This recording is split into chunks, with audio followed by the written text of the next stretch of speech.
won't have Virat Kohli in my 11 because Boo! I actually amongst those who won't be taking him to Australia. So and See, there is merit in what he's saying with regards to Kohli. I mean, his game against spin has been on a downward curve since the IPL 2020.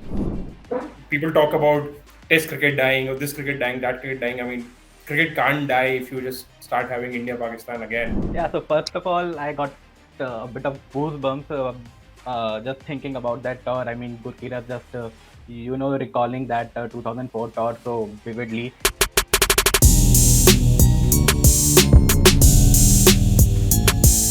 We can smell it in the air. The Asia Cup, India Pakistan, which is not going to happen once or twice, hopefully thrice, because it's 3 back-to-back Sundays that we're going to be seeing the greatest rivalry in sport, let alone cricket. And to discuss it all, we have, of course, three fellow compatriots of mine in terms of Somesh Agarwal, Gurkirat, and Shubh joining us. Shubh actually is a South Africa fan, let's put it out there, guys. But we've just forced him into this India-Pakistan chat. We're going to be, of course, picking the boys' best memories. But before that, we're going to be talking about the Asia Cup in general and whatnot. So feel free to let us know in the comments below about who you guys think right now is the most smartest looking guy in this panel. And we'll leave it there. We'll start with Somesh, who's had one hell of a gym session. So first and foremost, we're shooting this, Thursday night before the big game on Sunday. Has the Asia Cup vibe set in at least in your mind? Not really. I mean, Why? like we were discussing pre-show. We're just we don't even know what the possible playing 11 is going to be. So, थोड़ा time लगेगा अभी to get into the groove. I mean, so much cricket. So it's not the same thing. And ever since Shaheen pulled out, I mean, spark has gone. Yeah, the spark is gone. And I'll tell you what, a disclaimer to all you guys watching this. I was just telling these guys that I'm not going to tell you exactly the topics as such, because these guys love doing all of their preparations. But sometimes it's good to be off the cuff. And let's just get in Shubh before I talk to Gurkirat right now. We were talking about the probable 11s. Shubh, can you give us any indication, at least from your mind, what sort of 11 India will play? We know that Virat's back. We know that KL's back. Will they automatically fit in, or do you not think so? You want my 11 or what the 11 India is going to field? Your 11, boy.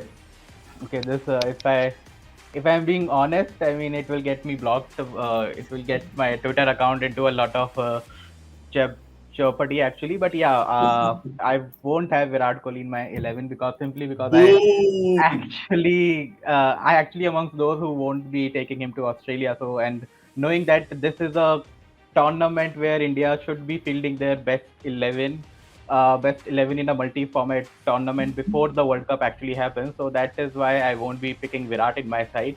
But that thing aside, in my what 11 India is going to field, I think it is quite straightforward. I feel the only choice they have to make is if they want to pick Rishabh Pant or Dinesh Karthik. I mean, just 4 or 5 months ago when they were playing against South Africa, India were playing 3 wicket keepers in their 11, but I think the time has come to pick only one of them with Virat Kohli back in the side. So yeah, I think they will go for Rishabh Pant, and that makes the 11 quite straightforward.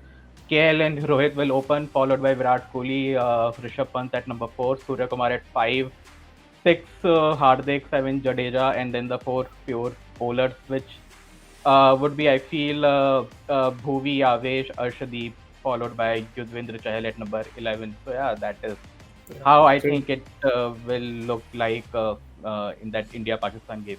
So he was lying that he's not ready with his 11. Yeah, I was just going to say that. And I was going to ask Gurkirat, in fact, if Shubh is actually playing devil's advocate here, or is he actually talking sense, which he normally does, to be fair to the boy? See, there is merit in what he's saying with regards to Kohli. I mean, his game against spin has been on a downward curve since the IPL 2020. Initially, everyone was putting it down to, maybe it's got to do with intent, maybe because Virat wants to bat long, but it's not down to intent anymore, and you can see that with the way he's batting. One classic example of this was in this IPL when RCB were playing Chennai Super Kings. Virat was batting, Maxwell had joined him, and he was having trouble facing spin bowling.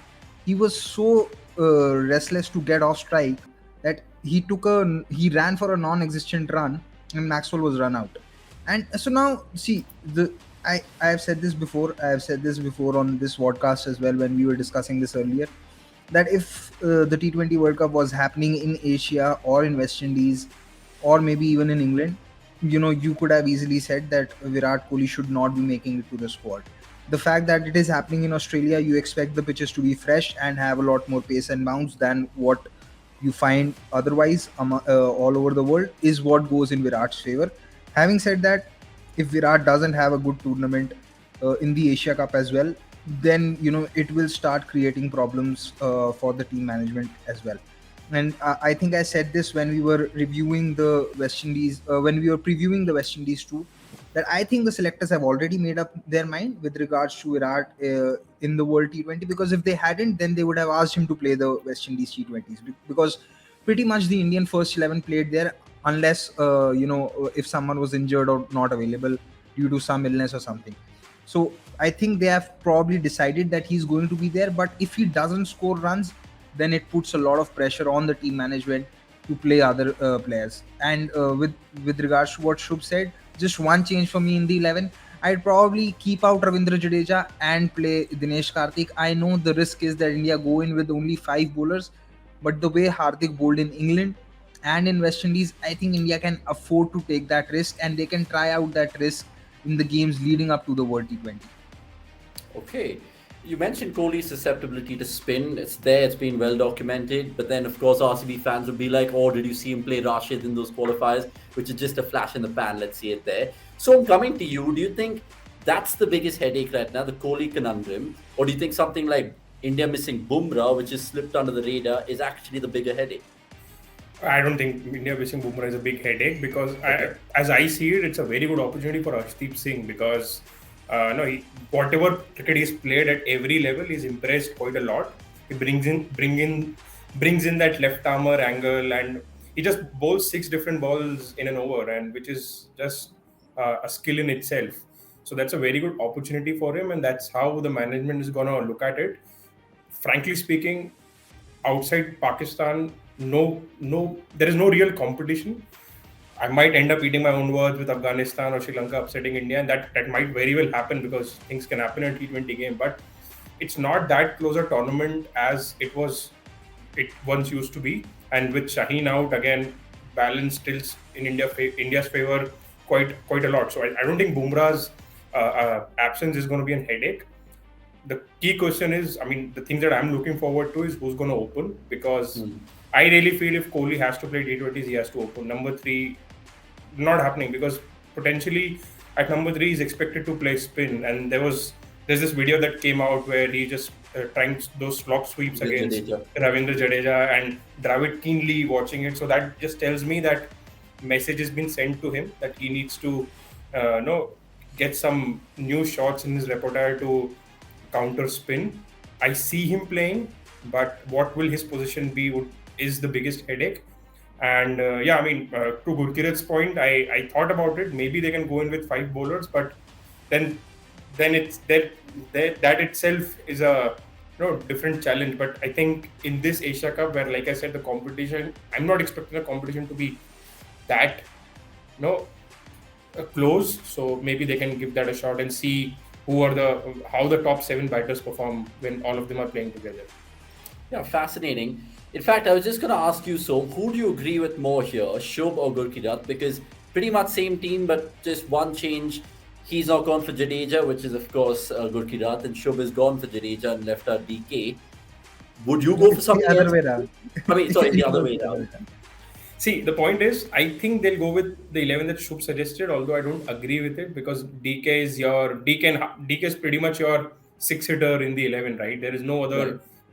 Just a 6-hitter kind of a player. Even Pant needs his time. Surya is your MVP, and the 11 that Gurkirat put forward, the plus there is you have a batter at number 8.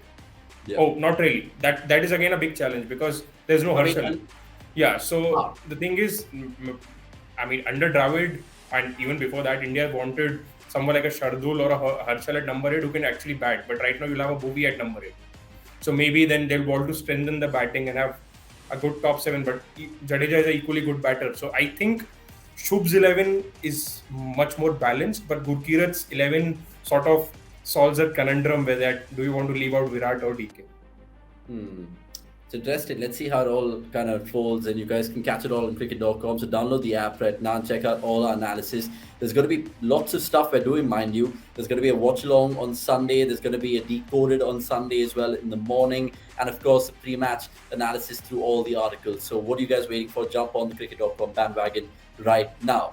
Right, it brings us to the India-Pakistan best memories chat, because look, at the end of the day, it's so many memories which just start fueling in your head. So what I've asked these guys to do before this podcast is basically tell me their best India-Pakistan moments, matches, catches, so on and so forth, right? So let's start in chronological order, and that's basically me being polite in terms of, let's start with the old list in terms of Somesh Agarwal right now. In terms of, when I ask you India-Pakistan generally, so what's the one thing which comes to your mind, and then tell me about the match that you want to talk about. I think I would have loved it if you would have started the other way around. But yeah, I mean, India-Pakistan, see, I'm a 90s kid, right? So Yeah. when I was growing up, the balance was tilted towards all the other Asian teams. Like Pakistan was better than us because they had better bowlers. Sri Lanka was better than us because they had better batters.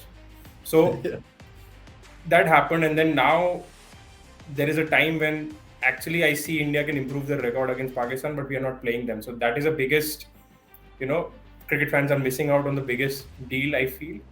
And I mean, I think everyone would agree here that people talk about test cricket dying or this cricket dying, that cricket dying. I mean, cricket can't die if you just start having India-Pakistan again at a proper touring level. So yeah, that is something that I miss the most. Yeah, India-Pakistan, honestly, like, we're talking about great rivalries. I was talking about one of our colleagues earlier in terms of just generally sporting rivalries. We talk about the Ashes, we talk about, I don't know, United, Liverpool, for example. But nothing comes close to India-Pakistan at all. Yeah, I mean, imagine Kohli retiring without playing a test against Pakistan. I mean, that's a shame. Ridiculous. And that is a mad stat, by the way, because they haven't played test cricket for the last 15 years. So hopefully, one ICC WTC, we see them, of course, meet each other. Hopefully it's this year. Let's see. We'll come back to Somesh's match that he wants to talk about, because I know he wants the younger ones to go first. So similar questions to Shubh and Gurkirat. Gurkirat, first to you, what was the first ever India-Pakistan memory to you as a boy watching, growing up, loving cricket? So the first match that I remember is obviously the 2003 World Cup game, but I didn't follow it as closely. But I remember there being a lot of hype for the tour that India took in 2004, because if I'm not wrong, it was after 19 years that India were touring Pakistan. And I very fondly remember the first ODI that happened in Multan, where Sehwag gave an amazing start, where he scored. I think he hit Rana Navidul Hassan for 5 boundaries. Then Dravid scored a 99. It's the same game where Mohammad Kaif took that catch and banged his Hemang knee Badani. into Hemang Badani, or was it Hemang Hemang Badani's knee? I'm Hemang not sure. Badani. Yeah, Hemang So Badani. that series, that series was quite a close one, because then there was another great game at Rawalpindi where Sachin scored 100, but India were on the losing side. Then India went 2-1 down in the series. Then they won at Lahore and won the series, where Sachin took that amazing catch of Imzimam. So that is the first. I'd say that is the first cricket series I followed very closely, and I remember it quite a lot. Whether it be the 300 or India losing in the second test at Faisalabad, and then winning in Lahore. And then winning the third test with Dravid scoring 270. So I remember that tour quite well. So for me, that will be the most special one. And I've read stories of Indian fans going there and coming with very fond memories. So I've heard a lot about that book as well. Pandits of What's that Pakistan. book? Pandits Yeah, from Pandits. Pakistan. Yeah, guys. I mean, everyone Yeah. should read that book. It's amazing. Yeah, Rahul so- Bhattacharya. I mean, Yeah, so the more I hear about that tour, the more I feel that I'd love to be I'd love to tour Pakistan whenever there's a series happening and take in that atmosphere, because that atmosphere is something which I think I'm not even sure if any other cricket generation will get to see that atmosphere. So that is something that I want to experience, because I don't think that the rivalry cricketing wise, or in terms of context wise, is a rivalry anymore. India pretty much dominate Pakistan one side, in a one-sided manner, barring the odd game, which can happen in any sport. Sure. You got excited with the Dravid 99 there. I got excited with the Dravid declaration, to be fair. You remember all those years ago, and Sachin fans would be absolutely throwing pelters at me right now. But look, each have his own opinion. What would you want to add, Shub? Because look, India Pakistan, I think of weirdly Yusuf Yohana and Inzamam piling the runs on against us. They were always just a thorn in the side at that point in time. Do you have any particular memories? Moin Khan, I think you were telling me Javed Mianda, the last ball 6 and all of that. Yeah, so first of all, I got a bit of goosebumps just thinking about that tour. I mean, Gurkeerat just, recalling that 2004 tour so vividly. A couple of things I would like to mention. Gurkeerat said 19 years. Actually, it was after 16 years when India went to Pakistan for a proper full multi-format tour, and the first ODI was at Karachi. I'm sure Gurkeerat knew that. It just he just confused with the first test. First test was at Multan. And First test they, was Multan, correct. Shots fired. yeah, that is there. And 2004 tour. I mean, my first India-Pakistan game that I watched as a kid was also that 2003 World Cup encounter. Sachin's 98 hats off. But one tour that really really lives in my head is that 2004 tour for sure. I mean, there are multiple reasons behind it. Now that I have read a lot about that tour, I got to know that it was a conscious effort from the governments of both sides to have a successful tour in a bit to start cordial relationship between the two countries again. And just that the quality of cricket that was played, that India won the first game of both the ODI and Test series, then Pakistan storming back, and then India retaliating in the final phase of both the ODIs and Test series to clinch both the trophies. I mean, it's something that is very, very close to my heart. The quality of cricket, first of all, the motive behind that series as well, and just the way. I mean, the main objective of the series was to establish peace, right? And the tour actually exceeded expectations. In fact, United Nations went on to announce a special award to India and Pakistan. I'm not sure if it was to the cricket boards or the government of both sides, but a special award was awarded to both sides for highlighting that highlighting the role that sports can play in bringing peace. I mean, that is a big thing. I mean, that just itself tells you that what a major role sports can play if you have the right intention. So that tour, first of all, I mean, it is very close to my heart, and just that relationship that was established between the two sides for the next 4 years. I mean, 2004, 5, 6, 7, 4 annual tours between the two countries. I mean, it was a really big thing, and I also think that that 2000s decade was when the India-Pakistan rivalry was at its peak, because before that in the 90s and before 2000s, in fact, Pakistan really dominated us, and after 2010s it was India. But that 2000s fall phase, I mean, that is something that I feel really blessed to have witnessed those four bilateral series between the two countries. Just want to add one thing. I think the pitches that were there in the 2004 Test series is something that I don't think Pakistan has ever seen again. Because it was not a pitch; it was roads. It was just basically. Yeah, because after that, what you got were just national highways. Let's be very clear about it. I like, as much as I loved the 2004 tour, watching the 2006 Test matches in Pakistan was a task. Because you knew if Pakistan's going to bat, they'll bat for 2 days. Then India is going to bat, they are going to bat 2 days. And then when there was finally something in the pitch, Indian fans celebrated a lot on the first day. But after that, it was sheer agony after what happened, post the hat-trick of Irfan Pathan. And, I still maintain that after that, pitches in Pakistan have just been national highways, especially for Test matches. So pitches in Pakistan. Yeah. So if I remember correctly, they changed the curator midway of the test series after they lost the first test. I mean, everyone was like, "Oh, you are making flat wickets and it's suiting Indians." In the second test, they brought in a proper, made it trickier for the batter, and they went on to win it. I mean, Umar Gul took a fifer on, I think it was his debut. Umar Gul took a fifer. And then in the third test, it backfired. I remember first session, Balaji was like swinging 5 wides in a test match, but then lunch ke baad thoda swing pe control aaya, and then we started picking wickets. That happened. But your Shubh's story reminded me of, I distinctly remember during that time. I mean, there was our commando comic Hindi channels were asking Kapil Dev कि sir ये friendship series है, आप कैसे देखते हैं इसको? कहते क्या होता है फ्रेंडशिप सीरीज जीत के आना, यही फ्रेंडशिप है. Which is spot on from Kapil, the big man over there, just to sum it up, really. But it comes back to, of course, Test cricket, because we all are romantics of the game. So we definitely, sometime in our lifetime, want to see an India-Pakistan Test. Surely that will happen in this decade. And Shubh's Decoded article actually tells us about the shift in power. So more on that on Sunday. So come back to the matches, guys. So one match that if you guys really have to pick out, we'll go in reverse order this time. We'll go with Shubh, Gurkirat, and Somesh to wrap proceedings, and then I can have my say. Because, I mean, sometimes I think my say matters, but it might not. Shubh, which match would you want to go to if you just want to, talk about India-Pakistan in your best ever memory?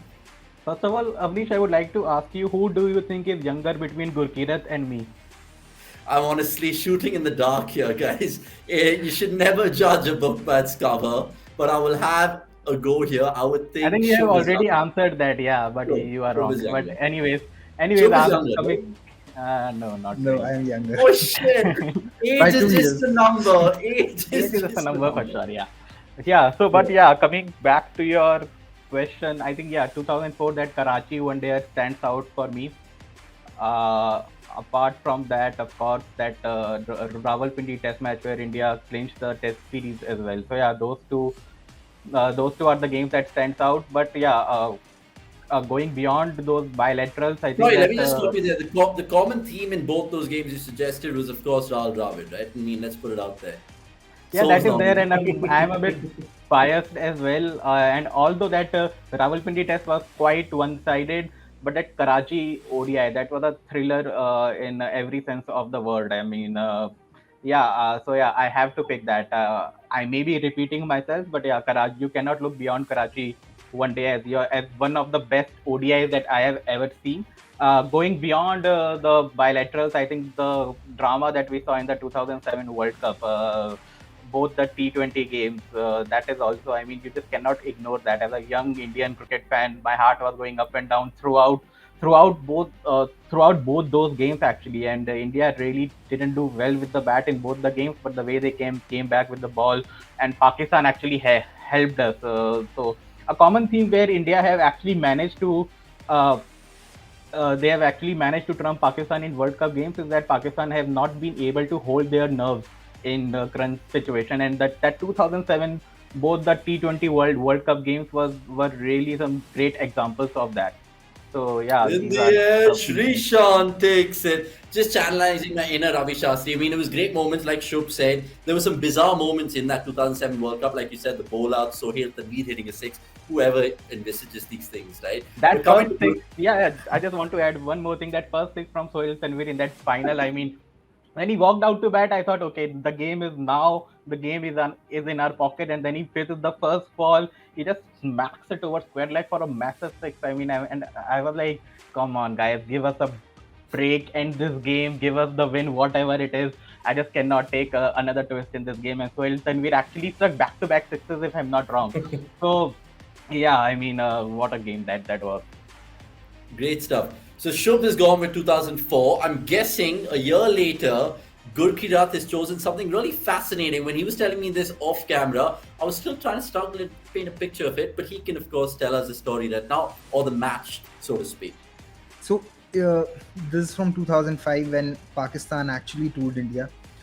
India started the series on a very good note. They won the first ODI in Kochi, and I think Sachin took a fifer.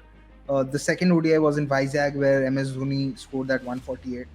And then India lost all 4 ODIs from there on. So, but the fourth ODI was a rain-affected game, and rain or maybe outfield was wet, I don't know. It was a 48-over game. Sachin scored a brilliant 100. India scored more than 300. it was a very good game. It eventually came down to Inzamam facing the last over, and the last over was going to be bowled by Sachin. And I think the equation then came down to around 3 of 3 balls. Then Inzamam took a double. Then it was a dot ball, and then when one ball was remaining and 1 run was needed, Inzamam hit a 4. So even the result was on the wrong side for Indian fans, but I thought that was a very, very good game because India had batted brilliantly to score more than 300 in 48 overs. And then, whenever Pakistan were looking to get ahead of the game, India was coming back with a wicket. But eventually, it was Inzamam's class that took them across the line. So that is one game I think which was a very good game. And then there was this this test match in I think it was this test match in it was this test match in Bangalore, not the 2005 one which India lost, but the 2007 one which was Yeah, which the was Ganguly drawn. Yuvraj. Yeah, when Ganguly scored his 100, Yuvraj scored 100, Irfan Pathan scored his 100, and by the final day, like going into the final day, it looked like a draw. But then Anil Kumble started bowling seam ups. He started taking wickets, and eventually Pakistan were saved by bad light. They were 7 wickets down. So that is one test match I like to remember. The other one in Bangalore in 2005 was a little disastrous one because Virendra Sehwag scored a double hundred and India still lost that test match. And I think it was Kamran it was- Akmal who just frustrated us, right? With like a battling 100. Kamran Akmal actually frustrated us in the first test of that series. India should have won that, but he had a long With partnership on the last day with Abdul with Razak. Razak. Then India won Yeah. the second game, and then India were in a position to clinch the series, but Pakistan came back. I mean, Inzamam scored 184, Yunus Khan scored 267, and it was, I mean, Yeah, that was, in fact, that was Inzaman's 100th test, I think, and he it scored was like Inzamam's 100 test. Yeah, he scored Yeah, 184, and yeah, great long memories of a whole partnership. host of them. I really, so- really am keenly Wait. listening to Som now. Before he gets on, he wants to add a point. Go on, Som. I just have two things to just add on here. I think so. Gurpreet, More I than mean, two things. yeah, I think if I remember correctly, this was the era when India were actually experimenting with Sachin, the death over bowler, right?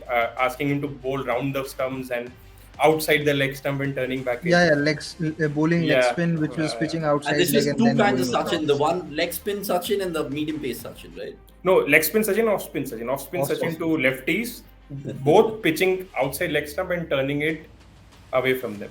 The Making yes, it he was such- Liam so He was Sachin- doing Sa- he was yeah. doing what Livingston is doing today. exactly. Yeah. So he was, and I think he continued doing this during the 2004 Asia Cup as well, if I remember. Yeah. And the other point is, yeah, Sehwag, that knock in Bangalore was amazing. I mean, it was just heartbreaking for him.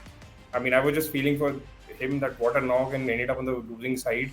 I remember reading this anecdote from Ram Guha about that knock. He was in the stands watching that innings, and after that innings was done, he was like, so Ram Guha is very much into making this 11s.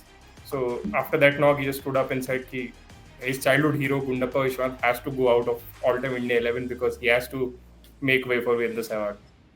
Wow. So what a And it's knock not that easy was. to charm Ram Goha. Yeah.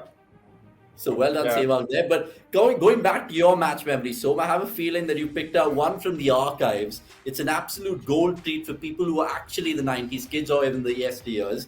All those boomers out there, basically. So narrate the tale, please. Yeah, so basically that was the game that actually made me realize how much India-Pakistan cricket mattered to people around me. So I come from a tier 2 city.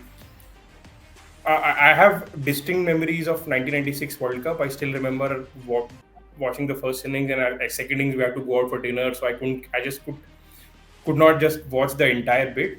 Mind you, I was 6 years old, so limited attention span anyway. But 97 Independence Cup, I mean, that the concept itself was very exciting.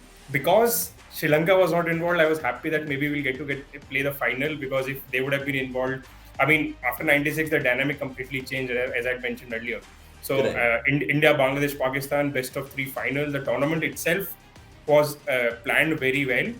First final, Sachin thrashing everyone. We won. Second final, they Pakistan came back, and that was Pakistan without Wasim Wakar, but they had Azhar Mahmood and Aqib Javed. And Azhar Mahmood used to scare the shit out of me. He was swinging the ball both ways and all that. And Aqib Javed, ever since his 7 for, there was always this thing that he can do anything. And then, of course, there was Saklane.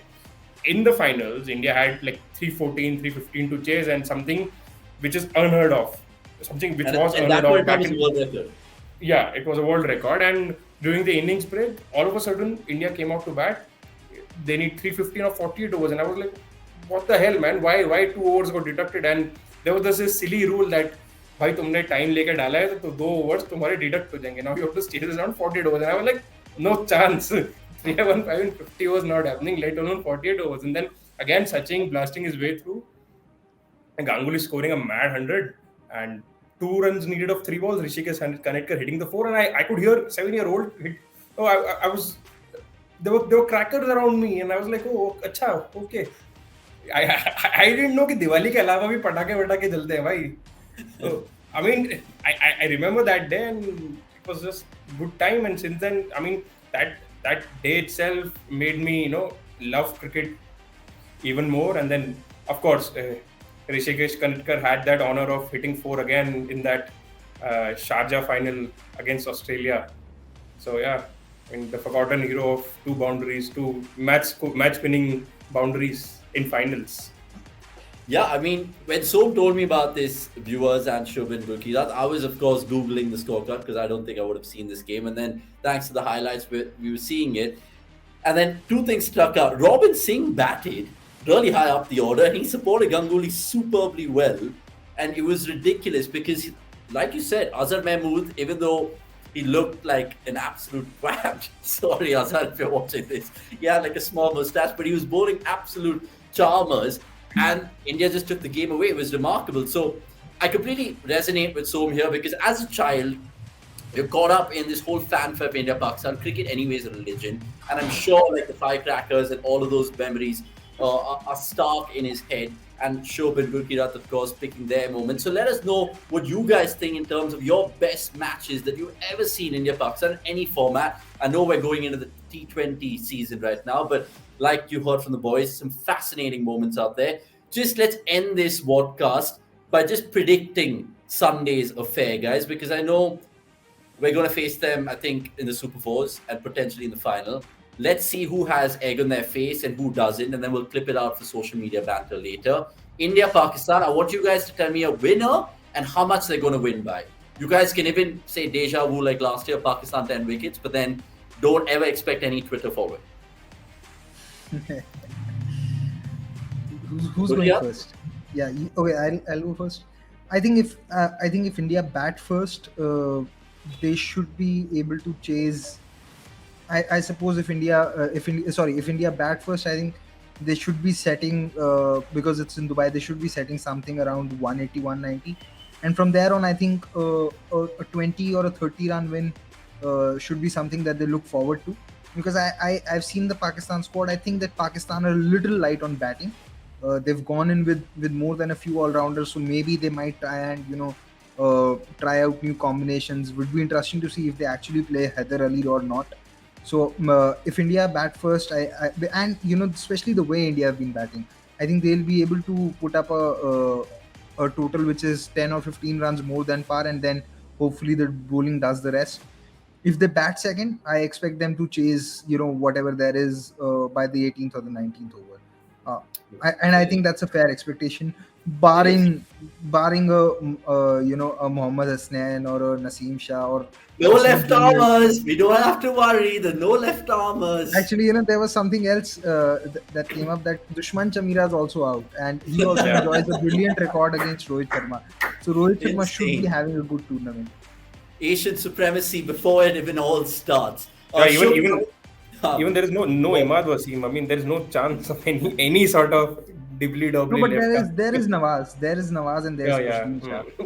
No, I think he's talking in terms of Imad's bowling speed actually, because Imad Wasim almost bowls that slow left arm medium with his bowling style. That is not the case with Mohammad Nawaz actually. So Shob, what's the modus operandi then for India? Bat first, back big, scoreboard pressure. Do you think they'll see it the same way or chase it down? Chase anything Pakistan? See, if India wins the toss, I think they will opt to bowl first because of what happened last year actually. And Pakistan would certainly, if they win the toss, they would like to put India into bat. So basically, whichever team wins the toss, they would like to bowl first. But yeah, I think a major factor, Shaheen being ruled out, is a major blow to Pakistan's chances, because since 2010 actually, whenever Pakistan has beaten India, a left arm a fiery spell from one of their left arm seamers has played a big role. I mean 2012 it was Junaid Khan, 2017 Mohammad Ahmed, last year it was Shaheen Shah Afridi, and that is basically how you defeat India. If you want to defeat India, you actually have to derail them right at the top. Otherwise, the chances for the opposition team diminishes quite a fair bit. So that is really one factor where I think India should win. India, that is where India become the favorite actually, and also I feel Pakistan in their whole lineup they have only one batter who actually plays according to the needs of T20 cricket, and that is Fakhar. Babar and Rizwan are great for sure, but You gotta say the full name. You gotta say the full name. Fakhar Zaman, yaar. I mean, come on, don't be childish. So yeah, the thing is that only Fakhar Zaman is a player that India should really be afraid of, given the way India is batting nowadays. As Kurkiras mentioned, they should get 10-15 more than the parts total according to the conditions, and if that actually happens, Pakistan will need. Pakistan will be too reliant on Fakhar Zaman to get there. Otherwise, Babar and Rizwan, they are great players for sure, but they don't have that tempo for to chase down a big total, especially if it is above par. So yeah, I just feel that India has greater prospects heading into the Sunday night clash. Okay, will it be three in the house, sir? Somesh, you're the biggest Rohit Sharma fan here, at least in this podcast. Yeah, but I He's gonna make think the right call, right? Surely. guessing what's going to happen in the Sunday game is like taking guesswork to a maddeningly ridiculous level. So instead of guessing what's going to be the outcome of the Sunday game, I'll just say that maybe if India do not remain unbeaten in the entire tournament, I'll be disappointed. Okay, food for thought that. Interesting shouts from the boys. Let us know in the comments if you guys agree or disagree with them. I'm sure there'll be plenty of you guys to disagree or agree. Let us know. Thanks so much for watching the CDC Vodcast. There's more of this to come every week. We're going to make it a consistent thing because we've been getting some appreciation and we appreciate all the likes and subscribe options that you guys have. Go keep up. There's a fantasy preview that we will be doing before the big game. So that will be on Instagram. So you guys can check us out then. Follow everyone on this panel. You guys can see the Twitter handles respectively. Somesh, I think, is just taking a little sabbatical from Twitter, or he's there. We'll put his Twitter handle at least in the description. Just messing. But it's been fun, boys. We'll catch you guys, of course, on Sunday. Thanks for watching this, wherever you guys are. Have a fantastic weekend ahead. And remember, India, Pakistan, you don't want to go anywhere. Watch it on cricket.com for the watch along. We'll see you soon.